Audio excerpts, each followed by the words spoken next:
Okay, hi everyone. We're going to talk about public relations today.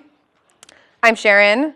I actually work at Y Combinator, and I work on our continuity team, which is the team that does growth stage investing, so Series B, Series C investing, and also trying to create programs and give advice to founders as they enter into a different phase of their startup. Right after they've built a great product, they have to then go build a company and make it a really great company. So that's what we try to do. We'll try to help with on the continuity team. Before I was at YC, I was the chief marketing officer at Green Dot, which is a fintech company, makes prepaid debit cards and checking accounts that don't let you overdraft, so really targeting an underbanked population. It's a public company, and I got there by being acquired. I was at Looped, which is a startup. It was actually Sam Altman's startup, so I worked with Sam there for 2 years.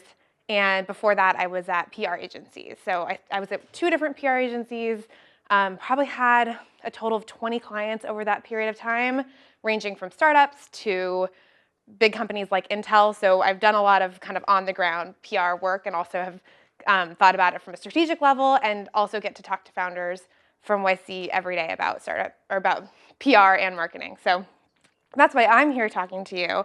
And the tough thing is, even though this is going to be about PR, you're not going to escape the standard YC advice, which is, while PR might be interesting and something that could help in some ways for your business, your number one job as a founder is to focus on your product, and you're not going to escape that. So even if PR is interesting, that's the key goal. And I bring it up because without product innovation, PR is not going to be an option for you. This startup curve is the one that Paul Graham drew way back. It probably looks familiar, but the fact is you could get some great article written about your product, but if you get people in there and they're disenchanted by it or not impressed, they're not going to come back. So you're not going to have something that's ongoing that you can really depend on. It's not a customer acquisition channel. So if press motivates you, if being on the cover of Wired is something that you think would be cool, that's cool. Like, have that motivate you and create a product that press cannot ignore, right? That's how you get great PR results, is creating an amazing product. So that's the first thing you can do. Now that said, you know that's your first job, but there are some things. I am going to actually give you some tangible tools and steps that you can take to start a PR program. My first tip, though, for early stage founders is don't go and hire a PR agency or a PR person. I really believe for early stage founders that founder-led PR is simply the only way to go for a lot of reasons, but mainly, I think it's actually special. You know, reporters like hearing from founders. That's the end spokesperson for them. So there's not someone going in between. There's someone who they genuinely can learn from and gather information from, knocking right on their door, I guess usually in this form, an email. But you're getting exposure to someone who could actually be a spokesperson for you. So it's special, and it's something that's kind of unique to the vibe that you can pull off when you're at an early stage. And the other side is you have something to offer. You may pitch some reporter today, and that news might not fit into their coverage for the day or for the week, but in a month, something really relevant to that area could happen, and they'll call you because you're a subject matter expert, you know your domain, you know your business, and that helps them craft a story, that helps them give background to a story. So I would kind of think about it as not kind of a switch you can flip from a PR perspective, but really you're trying to establish a relationship and trying to just get the ball rolling, getting your company name out there, your product out there, and just establishing yourself as a credible spokesperson. So this is the next question I always get when I say that first speech. So I just really want to take a second to just knock down these myths. And I even sent out some questions to a lot of folks in startup school, and I got some of these questions. So questions back about PR agencies. So first reason why people might think that they really, really need a PR person to come in right away and help them, that they might help define the business and de-jargonize it. And yes, communications folks can be really good at that, but you're kind of depriving yourself of a process that's going to be really useful beyond media relations. Being able to define your business in a clear and concise way is going to pay back in every aspect of your business. When you're talking to a potential investor, when you're talking to a potential partner, when you're trying to hire your first few engineers, you need to be able to clearly pitch them on what makes your business special and why they should listen to you. So don't deprive yourself of that process. they come up with story angles, right? So they're paying attention to the news. Well, you're a better spokesperson and founder if you follow the news. You need to understand where your business sits in the news. I'm not saying you should spend 5 hours a day poring over every news site, but you should have a good pulse. A couple times a day, check in and look at the stories that are relevant to your business and just more broadly understand where your business fits in the world. The third reason, and the most common reason I get, is that they know the reporters. They hold these relationships. They're the ones that can make it happen. And I'll tell you, there's no credible reporter would ever write a story because they went to drinks with someone. They'll write a story because it's a good story, right? So story always trumps a relationship. So focus on that. Focus on a product that has a story. Focus on a product that has traction, which is a story, and that's what can that's what can start creating those relationships for you. It's not a magic kind of key you can turn. They field media inquiries, right? So they'll be able to respond to press in a timely manner. It's a pretty high-class problem to have. If you're getting tons of media inquiries that you're drowning in them, you probably have some pretty good product traction, and maybe you're having a blazing success, and then you have permission to hire a strategic communications partner who can help you through that. And lastly, they're good at sending invoices. Not to minimize that to a PR agency or a PR professional, but it's essentially overhead in a lot of ways because there's no guaranteed results. It could be an agency can come in, they don't know your business, they have to learn your business. So probably about a month out, and then they start pitching. It might be 2 weeks out, 3 weeks out, 2 months before you even get a story in the news. And it's even then that's not guaranteed to drive specific business goal because it's not an engaged, measurable customer acquisition tactic. So get to a place where you have a really good team that can build that great product, your engineering team, your product team, yourself, and that's what you should kind of focus on. So hopefully I've convinced you. But I do think that there are some simple things that founders can do to chip away at the PR goals themselves. And eventually, once you are a success, you should hire a PR firm. They're cool. I used to work at one. Okay, so 5 steps. And these are really based on my experience, but I'm also weaving in some common YC advice that batches receive when they come through YC. Specifically this one, step 1, who are you? So this long list is the checklist of a whiteboarding session at Y Combinator. So companies that come through YC will get this great presentation by Kat Mignolic, who's a partner at YC, and then they'll meet with their group partners and go through each of these questions. And this is something that I implore you to take time and think about. So invite a family member or a friend in, someone who's not steeped in your world, who can actually kind of give you some real advice on whether or not your description is jargon or makes sense to the common man in any town USA. But most importantly, what does your company do? We'll talk about that more. Being able to describe your customer, so how does your product live through your customer, through the lens of their customer? People like stories about people, so this is a great one for PR. What problem are you solving? And how are you measuring how you're growing and how are you growing? Who are your competitors and why are you better than your competitors? What are your plans for next year? And I think one of the more important ones for PR as well is why you? Why did you start this company? Why are you uniquely qualified to bring this product to the world? And that can range from stories of something you overcame that caused you to explore this field and to conquer this technology and this innovation, or it could be that you came from a company that has done this kind of, and you broke off and are doing it better. So the founder stories are really great to establish early on, because sometimes we can forget that about ourselves, right? That we bring something special to the table. So to dive a little bit deeper on the what does your company do, the biggest advice is to lead with the what, not the why. And what I mean by that is even though we've established that you're all cool founders and that you're uniquely qualified to start your business, that's kind of a long story to get all at once. So instead of some big paragraph where I have to really try to navigate and understand what your company actually is, it's a lot easier for you to say to me, well, Wright Electric is Boeing for electric airplanes. I get that. You're making them. They're electric. Tell me more, right? I want to lean in. I want to hear more. Actual company from the last batch of YC, by the way. Dropbox. It synchronizes your files across your and your team's computers. That's easy to understand. It might seem silly now, but this was actually their description on their YC application years and years ago. So the overall summary here is make it conversational, which means no jargon, no preamble, just get right to it, and above all, make it concise. So step 2, we're going to define your goals and your audience. And this one, it's kind of a first principles type process because PR actually isn't a goal. So saying my goal is to get a lot of press, it actually isn't your goal. If you really, really step back, you're actually striving toward a business goal. So you want to maybe recruit the best talent. You want to finance your growth, drive trial, land strategic partners. You have things that you're trying to do with your business. So you want to ask yourself, this is the business thing I want to do. Is there an audience that I can maybe influence to help me get there? Press aren't the audience. They have readers though.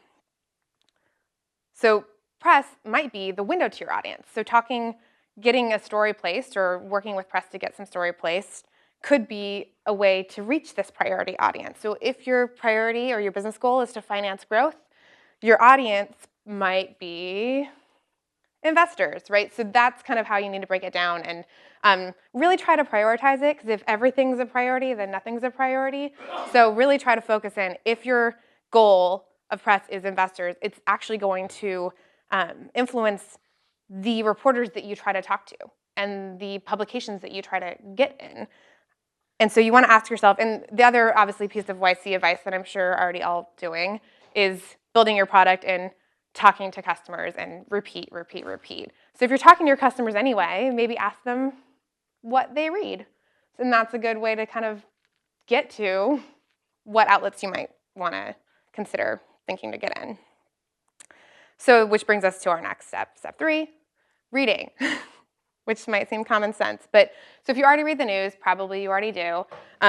It's just maybe putting a little bit more structure around how you look at the news. So if you read a really compelling article that you feel like hits some of the notes that you as a founder represent or that your product speaks to, then look at who wrote it, right? That person maybe would be interested in a story about you and your company. So the big tips here as you kind of prepare for, and this is also, I get a lot of questions from technical founders on like how to bring efficiency to this, and the real answer is there's not like tons of efficiency in this. This is about relationship building. There's not something that can automate it, but here's some tools. A Google spreadsheet. So that's the biggest tool I think that people might use for PR. So just kind of organizing your thoughts. You read a great article, grab the link, note who wrote it, and write a little bit to yourself about what was relevant and how you think your story might play with that same reporter, given their interests and given their coverage area. Think about what angle might interest them, which we'll talk a little bit more about. And then think about connections to them. So we talked about how PR agencies aren't vital for relationships, but it is nice to get a warm introduction to a reporter.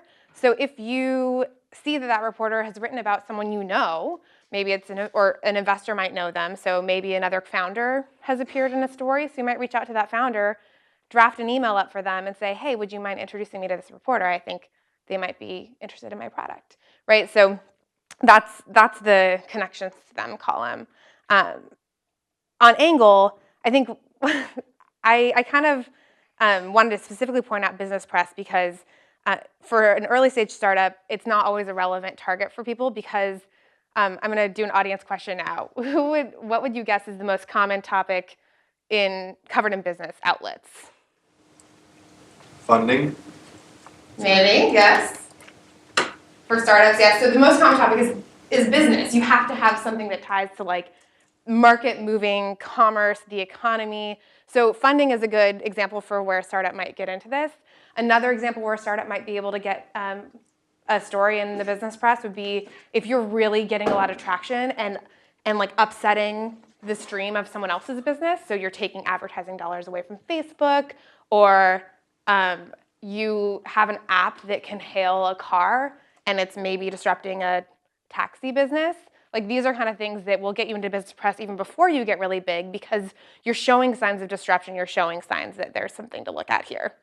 So I wanted to kind of cover that one because it's a common question. The other element, so as you start reaching out to reporters, and I'll give you some examples of pitches that have actually gone out, just a reminder that everything you say is on the record. The reporter's job is to get the story, and they just are kind of gathering all the information you give them. So unless if you share metrics of your business, they may write about them. So it's the common advice we give YC companies before demo day too, right? When they're really excited to share everything about their business and they share all their metrics, and they might be surprised the next day when an article talks about the metrics of their business. So it might seem like common sense advice, but it's really easy to forget in the moment. So just keep in mind, be open, be transparent, share honestly, but if you don't want your metrics in the news, don't share them. Okay, so what to say in timed outreach. So you're going to start reaching out. You had already looked at your kind of year ahead and thought about what news you might have. Maybe it's your actual company launch. Maybe it's a product launch. Maybe you have fundraising. Maybe you got some investment. You might hit some milestones. Maybe you have some statistics that are cool. These are all examples of company-fueled news. The other type of news is trend-based news. So how your company fits in a bigger trend. So things like a roundup of new finance apps, and maybe you're going to be one of those apps that's named. I usually say that journalists will usually only name 3. Like, they're not going to spend their day like listing an exhaustive list of all the 15, 20, 30 apps that exist. So to the degree that you have engaged with the reporter in a meaningful way, maybe they don't write about your news story one week, but maybe 3 weeks from now they're going to do a roundup and you'll be in it. So there are some things where just the relationship and just reaching out is good and can kind of pay back later. Also, politics, entertainment. When that kind of news happens, sometimes there's an opportunity to jump on and be included in some way. And also contextualizing other company announcements. So if Apple has big developer news, then maybe you're a developer and have something to say or contribute. So reaching out and saying, hey, here's what I think about it. Let me know if you want to talk. That can be a way to get your company into the conversation. So here's an actual example. So Simple Habit was in YC's last batch, and it's essentially Spotify for meditation. Yuna, the founder, specifically wanted to get coverage in Engadget, and so she found this reporter, Nathan. He wrote several times about different streaming apps and was specifically interested in the new kinds of content. So he's written about Spotify, written about YouTube TV, and so she approached him. She had some seed funding to announce. Engadget doesn't actually write that much about fundraising, and she knew that. So she reached out, shared the fundraising news, but also shared that they were going to be doing a new release that had a bunch more content coming out and a few new features. And he was interested. He asked for more information. She shared some visuals, and this is the story. This is the story. So that's a great example of something that Simple Habit did. So relevant pitch to the right reporter around news item. Here's another example. So this is not company milestone based, but actually customer based. So like we talked about, showing your product through the eyes of a customer. This YC company, again, Thunkable, which lets anybody build mobile apps without knowing how to code. They discovered this customer they had in Yemen who, again, without knowing how to code, developed a solar app, or basically an app that brought thousands of people solar power that had lost power due to a civil war in Yemen. And it's a pretty cool story, right? So they drafted up a pitch. They knew someone who knew the reporter. The founder knew someone who knew the reporter, and drafted up an email for that person to then send to a reporter at Fast Company. So this is the email asking if they can intro, giving a little bit of context, giving that really short business description, and the reporter was interested. This is the story in Fast Company. And here's an example of riding the news waves. We talked about politics and entertainment possibly being something to jump on. It's not every day that this is an opportunity, so this is not your common example, but we all might remember last October there was some tapes that were leaked of Donald Trump saying lewd things on a bus, and it was, to put it mildly, major news in the US, probably around the world. And so this happened on October 8th, I think. So DeepGram, another YC company, their product is basically like search for speech. So they can search audio files like Google searches images, right? And so they saw an opportunity with all this talk about, are there more tapes? Is there anything else to discover? Journalists are going down that path of inquiry, and so they came in with what I would consider kind of a light stunt, which is, hey, we're making our product free for journalists until Election Day. Have at it, search for whatever. And so they were covered for that. So they were able to quickly think about it. They put up a blog post and they jumped on it. And this is the story they got in TechCrunch. So those are a few examples. You saw a few examples of pitches, and I would say that's your number one tool. You're very likely not in a place where reporters are kind of sitting on your site, refreshing your blog, wondering what the next news is going to be, so you need to get to them. So blog posts, though, is helpful to link to just to give extra information, and don't to not attach stuff. So it's a good kind of repository for the full story to have that. If someone is interested, they can click through. I get questions about press releases.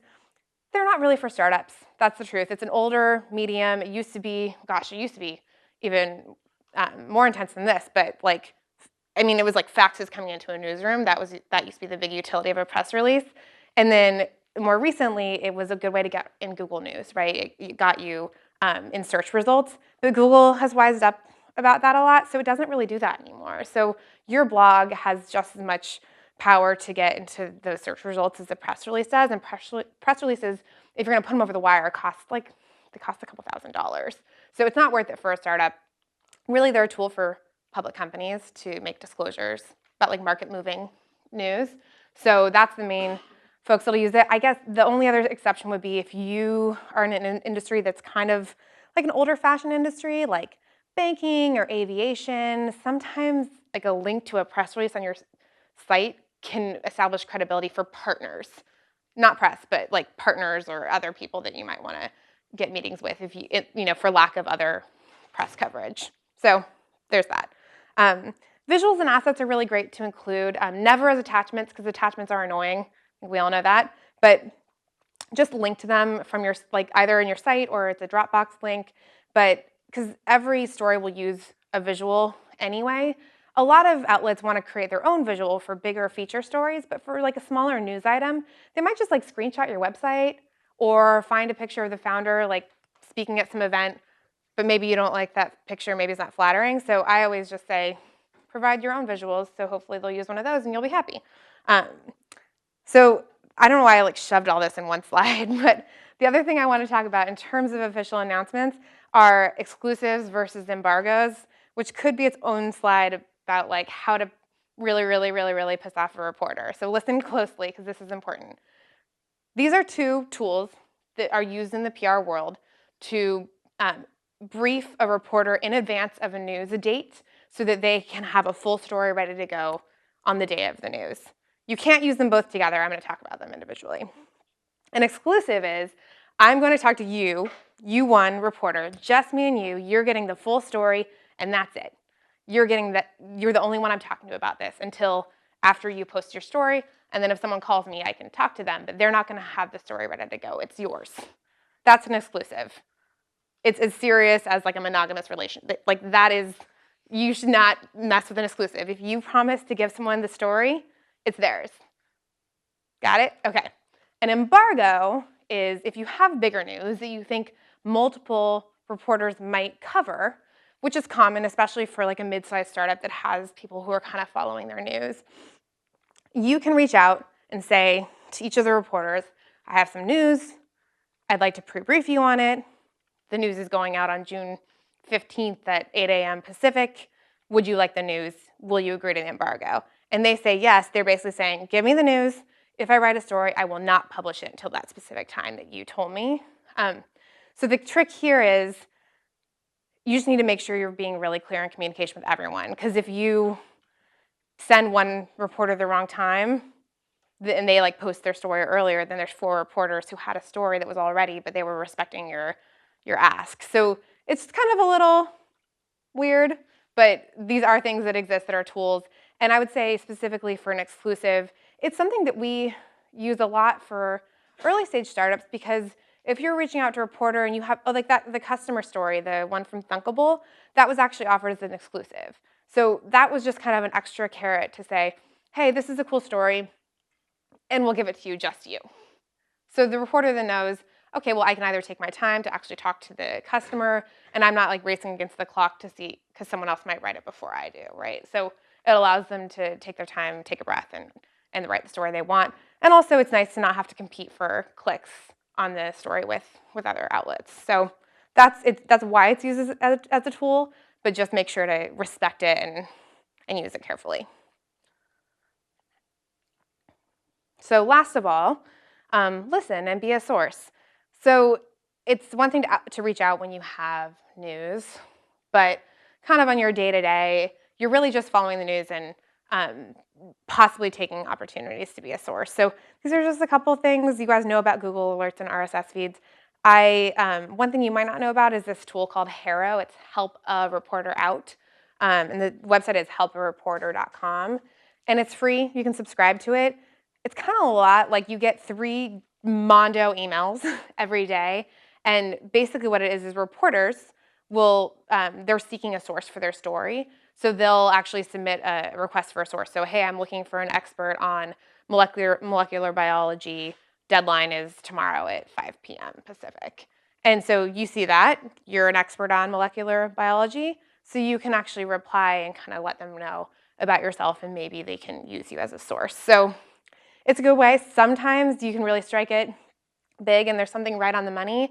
But it's not, it's not a guaranteed road to coverage. Also, some reporters will tweet when they need a source. They'll say, hey, I'm looking for someone who's an expert on this. So that's another way. Also, a lot of reporters will tweet their own coverage.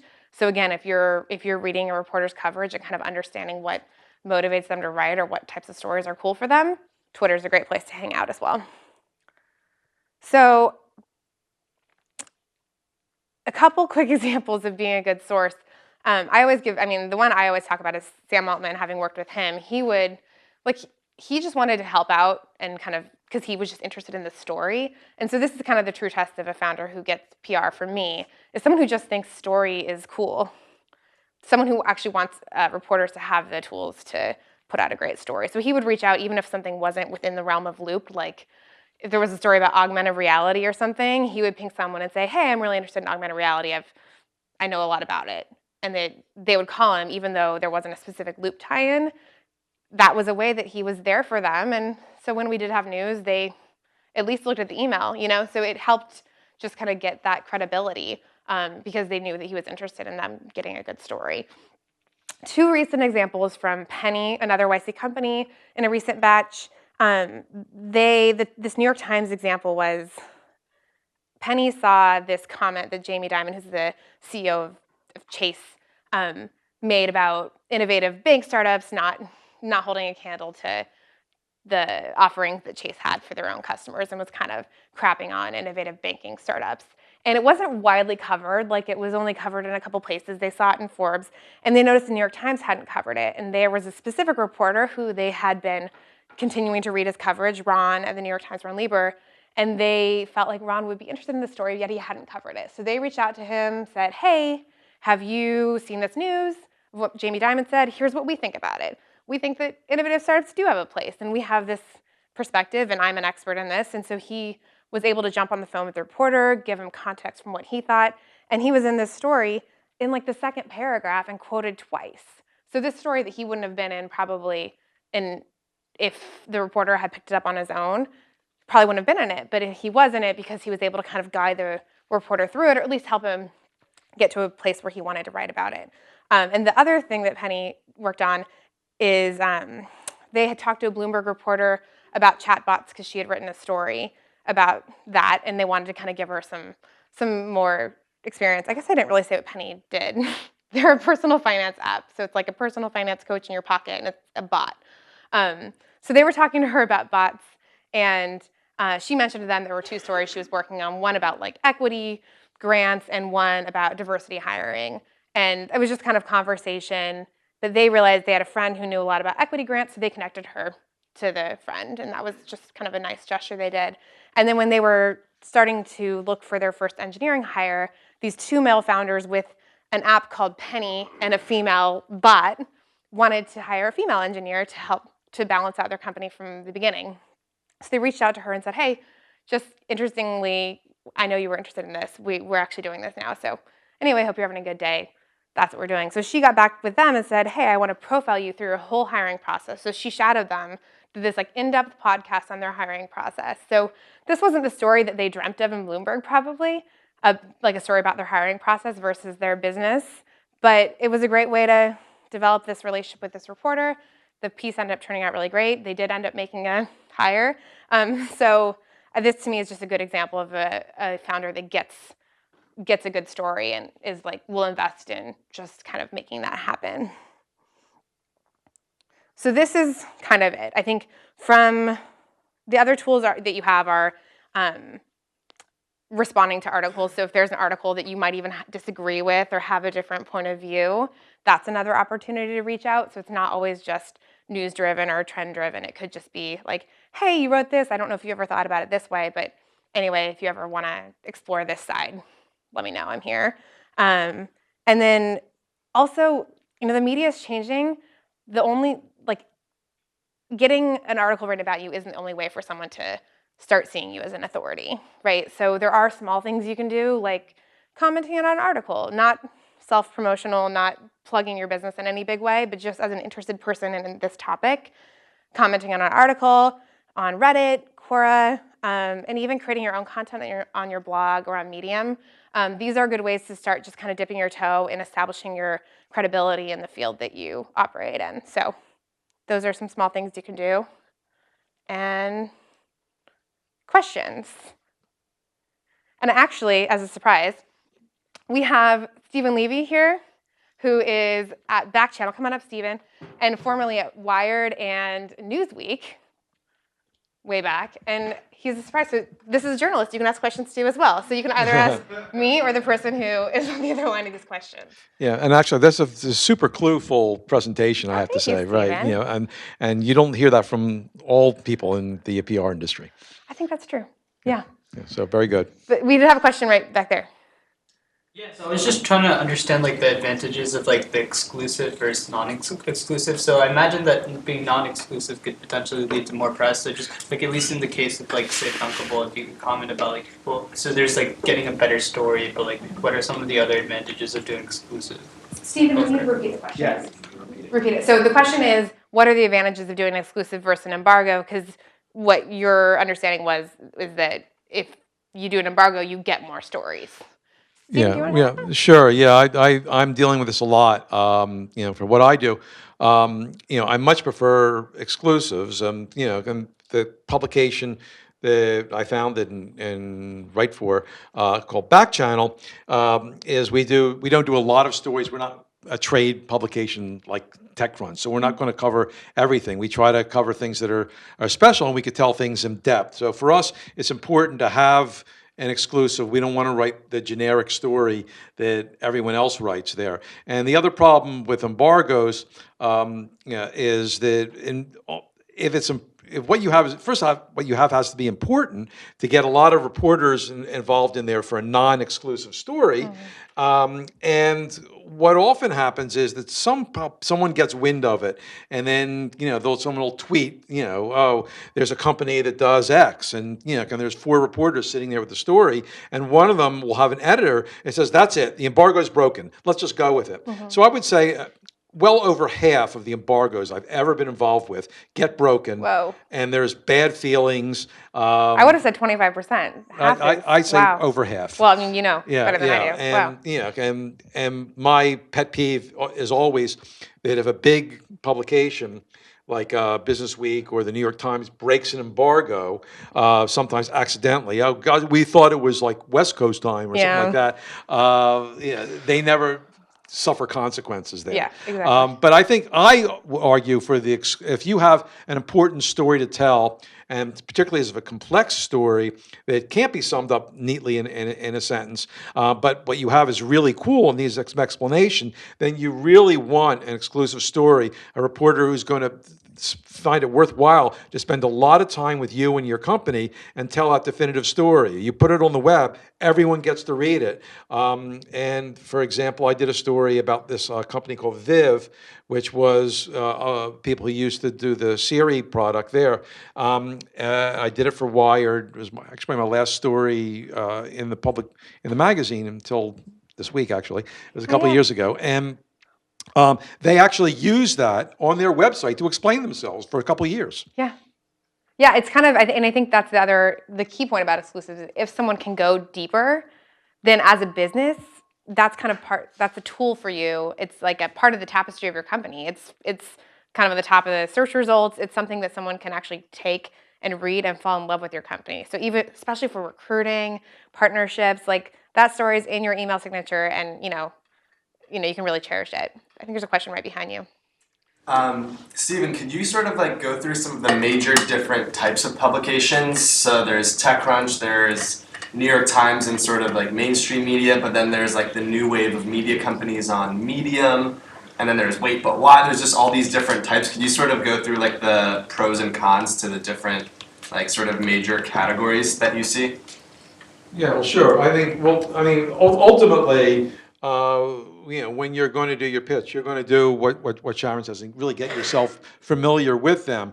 But, the larger distinctions is that a publication like TechCrunch, considers itself almost definitive to say anything important in the industry we're going to do. So I don't know if YC still does this, but when I last did a dive in a batch, they have almost an informal relationship that the company's time came, TechCrunch would basically run their verbal press release. They'd have a call scheduled, and someone would read it out there. I don't know, there are so many companies. There's so many more companies, but it's a top target for a lot of YC companies. Yeah, because they're going to do a lot of stuff there, and they're interested in the business. And other traditional publications, again, they're not going to do as much. They're going to figure out is it significant in a business sense or a technology sense, in which case actually you might have to consider a different reporter for one of those publications there. If your company is an AI company, you're going to talk to the person who covers AI as opposed to the retail thing if you're a commerce company. And a lot of the newer publications, my publication started on Medium. We started actually as part of Medium. Again, lots of different kinds of stuff. Some of them are really focused on like what startup life is like, and then in which case you might have something unique to offer. We do a thing in my publication, because a lot of people in this community read us, called War Stories, that if, when it's a really interesting story to tell, about what they do, typically actually it's people who've already established themselves and talk about, a crucial part in the formation of their company. But even so, some of the younger companies I've seen there, has stories interesting enough. We did it. We did one with what's it? Instaart. Instacart? Instaart, the art one. Oh, okay. It does Chris Chen, who I was somehow captivated with. He was this young guy from Detroit, who wound up being a sole founder who did a few pivots and wound up to have these people in Hong Kong, create paintings based on your photographs, right? Yeah. Do you remember that company? Yeah. Instapainting? Instapainting, yeah. And I followed him. He was helpful, again, against the source thing. Yeah. He was helpful to me, talking about his life as a startup when I did a story about that batch. And then, later I was connected with him and wound up writing about his company. Oh, yeah. That's great. I think, and to add on to the TechCrunch element too, it's when companies are in YC, oftentimes their goal after YC is to get investment, which is why TechCrunch tends to be their top target. It's not every company that has that as their top target, but if you think about that, who's your audience? If your audience is investors, maybe the outlet is TechCrunch.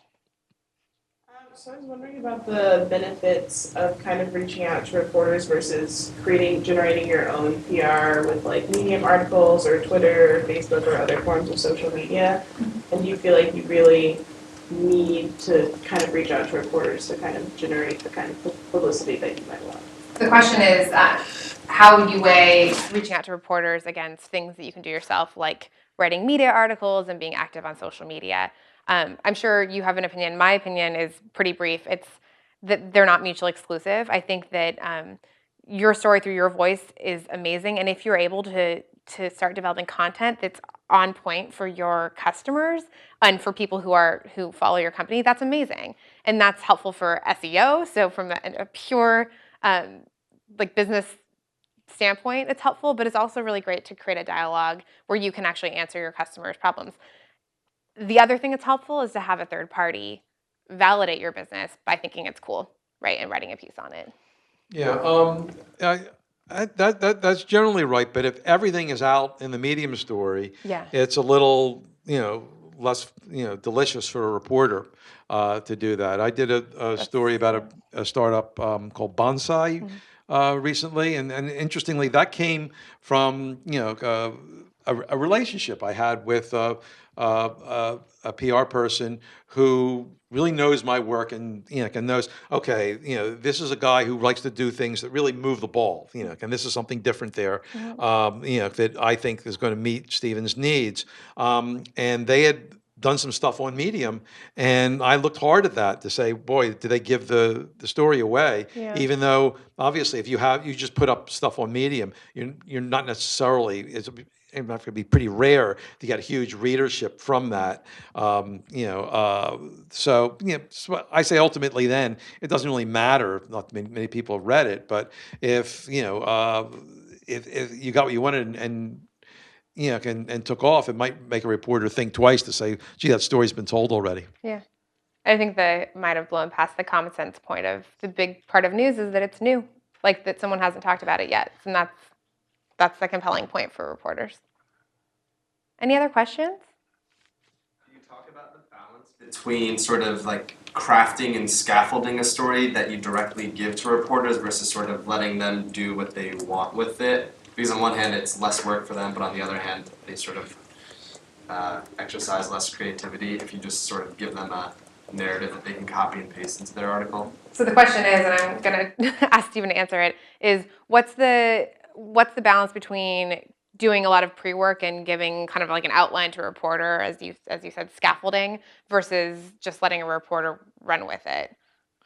Well, I mean, you're going to need to, focus and to explain what it is. But, once the things get rolling, the reporter is going to want to take his or her take on the thing there, and reporters just don't like being directed or saying, "Oh, this is our story. Don't pay attention to that." Yeah.